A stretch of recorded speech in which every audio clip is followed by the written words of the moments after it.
ഹുസൈൻ മടവൂർ കൂടി ടെലിഫോൺ ലൈനിൽ ചേരുന്നുണ്ട്. ശ്രീ ഹുസൈൻ മടവൂർ, നിരന്തരമായി വർഗീയത വമിപ്പിക്കുന്ന പ്രസ്താവനകൾ വെള്ളാപ്പള്ളി നടേശന്റെ ഭാഗത്തുനിന്ന് ഉണ്ടാകുന്നുണ്ട്. പക്ഷേ അതിൽ യാതൊരുവിധ ഇടപെടലും നടത്താൻ സർക്കാരിന് കഴിയുന്നില്ല. അതുകൊണ്ട് തന്നെ ദക്ഷിണ കേരള ജമിയത്തുൽ പോലെയുള്ള സംഘടനകൾ അതുമായി ബന്ധപ്പെട്ട് അതിൽ നിന്ന് ഒഴിയുകയാണ്.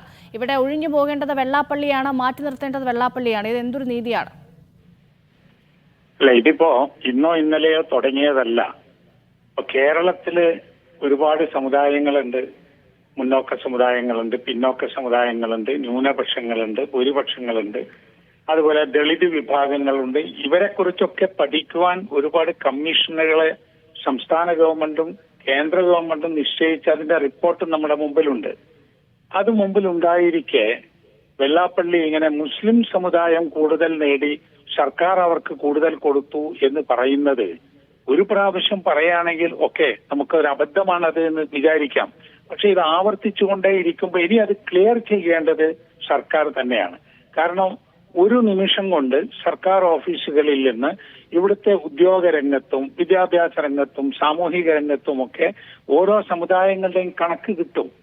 അത് വെച്ചിട്ട് മുസ്ലിം സമുദായത്തിന് അവരുടെ ജനസംഖ്യക്കനുപാതമായി അതിനേക്കാൾ കൂടുതൽ ഏതെങ്കിലും സർക്കാർ കൊടുത്തു കളഞ്ഞിരിക്കുന്നു എന്നുണ്ടെങ്കിൽ അത് പറയേണ്ടത് ഗവൺമെന്റ് അല്ലേ?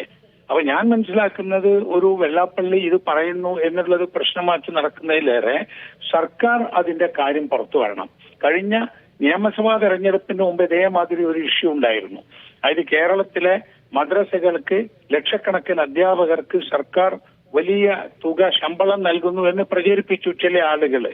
ഇലക്ഷന്റെ തൊട്ടു മുമ്പ് ആ പ്രചരണം തെറ്റാണ് എന്ന് മദ്രസ നടത്തിപ്പുകാരായ മാനേജ്മെന്റുകൾ മുസ്ലിം സമുദായം ഒന്നിച്ചു പറഞ്ഞു. പക്ഷേ അത് ശരിയാണോ തെറ്റാണോ എന്ന് വളരെ കൃത്യമായി കണക്ക് വെച്ച് പറയാൻ ആരും ഉണ്ടായില്ല. ഇതേ സംഗതിയാണ് ഇപ്പോൾ നടക്കുന്നത്. എനിക്ക് സങ്കടം തോന്നുന്ന ഒരു കാര്യം, ബഹുമാനപ്പെട്ട മുഖ്യമന്ത്രി വിളിച്ചു ചേർത്തതാണ് ആ യോഗം. മുഖ്യമന്ത്രിയാണ് ആ യോഗത്തിൽ അധ്യക്ഷം വഹിച്ചത്. ഈ നവോത്ഥാന മൂല്യ സംരക്ഷണ സമിതി എല്ലാവരും അതിനോട് സഹകരിച്ചു. അദ്ദേഹത്തിന്റെ കൂടെ നമ്മൾ പല പരിപാടിയിലും പങ്കെടുത്തു. ഈഴവ സമുദായത്തിന് കുറെ കാര്യങ്ങൾ ലഭിക്കേണ്ടതുണ്ട്, യാതൊരു സംശയവുമില്ല. ചില സമുദായങ്ങളെ അപേക്ഷിച്ച് ഈഴവ സമുദായത്തിന് പലതും ഇനിയും ലഭിക്കേണ്ടതുണ്ട്. അത് ലഭിക്കണം എന്നാണ് മുസ്ലിങ്ങൾ പറഞ്ഞുകൊണ്ടിരിക്കുന്നത്. ആ ഒരു സമുദായം കൂടെ നിന്ന് പിന്നോക്കമായി പോയ ആളുകൾ ഒരുമിച്ച് പ്രവർത്തിക്കേണ്ടതിന് പകരം ഇദ്ദേഹം ഇങ്ങനെ പറഞ്ഞാൽ എന്ത് ചെയ്യും? ദക്ഷിണ കേരള ജമിയത്തുലമയുടെ തീരുമാനം, ആ തീരുമാനം അങ്ങനെ തന്നെ നന്ദി ഡോക്ടർ ഹുസൈൻ മടവൂർ, താങ്കളുടെ പ്രതികരണത്തിന്.